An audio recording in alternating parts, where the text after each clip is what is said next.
Welcome to Serve News. Andrew Scheer grills Greg Fergus, the new Speaker of the House, supposedly after he made a partisan video for John Fraser's wife for a quote-unquote surprise. Mr. Fergus, everyone comes to the House of Commons having some involvement in partisan activities. We get elected through party nominations and in general elections by running under a party banner. Some of us have a greater degree of partisan activities in our background than others, and I just want to quickly go through your background in terms of your partisan involvement. You held a couple of senior executive level type of positions within the Liberal Party itself. Is that correct? I held a senior position. I was the national director of the Liberal Party of Canada at one point, yes. Okay, which years would that be? 2007 to 2010. 2010, okay, so relatively recently. And before that, you were president of the was it the Liberal Youth Wing, or? That is correct. Okay. And then before that, you were you ever involved at the staff level for members of Parliament or for cabinet ministers? I had worked in opposition for a federal member of Parliament in the constituency office, and I'd also worked from 1996 to 2000. I'm sorry, it might be 2001 for a federal cabinet minister. Okay, Liberal cabinet ministers? Yes. Okay.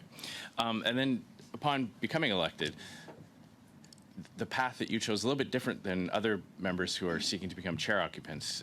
Normally, someone might try to shed some of that partisanship in the recent past in order to establish the credentials or the impression of being a less partisan or a non-partisan member of Parliament to present as a candidate for Speaker, having in order to assure members of other parties that you could in fact be nonpartisan. So, for example, in my case, I was Assistant Deputy Speaker, then Deputy Speaker. Other speakers who have been elected to hold that role have spent time as committee chairs, often in roles that are less partisan than what goes on in the House. But upon your election in 2015, were you immediately nominated as a parliamentary secretary right after 2015, or was there some?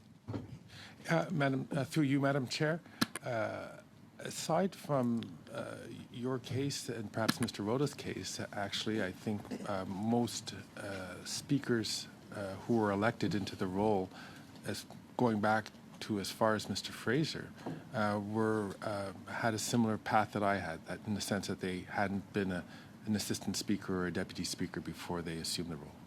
Right, but there are other ways to establish nonpartisan credentials, such as committee chairmanships, or at least taking a bit of a step back from the cut and thrust of the hyper-partisan roles that exist in the chamber. And I'm just pointing out that you did hold one of those positions. You were parliamentary secretary right after the 2015 election. I was parliamentary secretary through you, Madam Chair. Sorry. Does anybody else think this guy looks like a vampire? Or is that just me? I was parliamentary secretary when I was nominated parliamentary secretary after getting elected for the first time in 2015. I then I was a member of the committee not a parliamentary secretary, but a member of the finance committee for 2 years. And then just before the 2019 election, I was reappointed parliamentary secretary. Parliamentary secretary to the Prime Minister.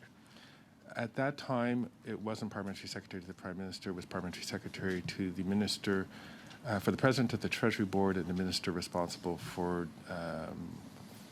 digital government. Okay. But you were parliamentary secretary to the Prime Minister for how long?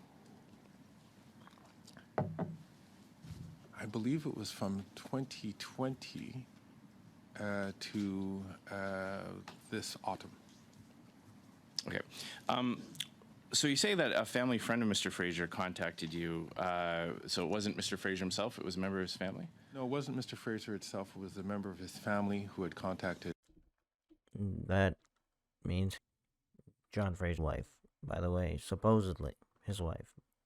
And he confirms it later in the sitting. John Fraser himself does.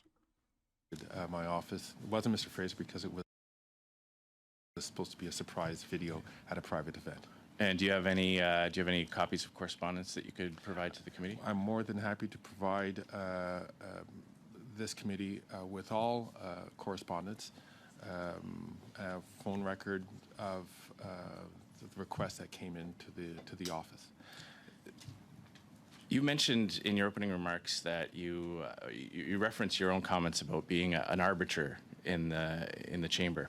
Just asking you to ask yourself, if you were involved in a situation that needed an arbitrator, and you saw the arbitrator at an event with the person on the other side of the table, maybe if we'd imagine a union negotiation with management or some type of dispute between two parties, and you saw the arbitrator, the person whose hands your case was in, at an event with your opposing counsel or with the opposing partner in that situation, would you want that arbitrator to continue to hear your case and to make that decision after seeing he or she in their full arbitrator's uniform, or at least with clear signals that that's who that person was at that time, saying nice things or being involved in any way with the person on the other side of the table?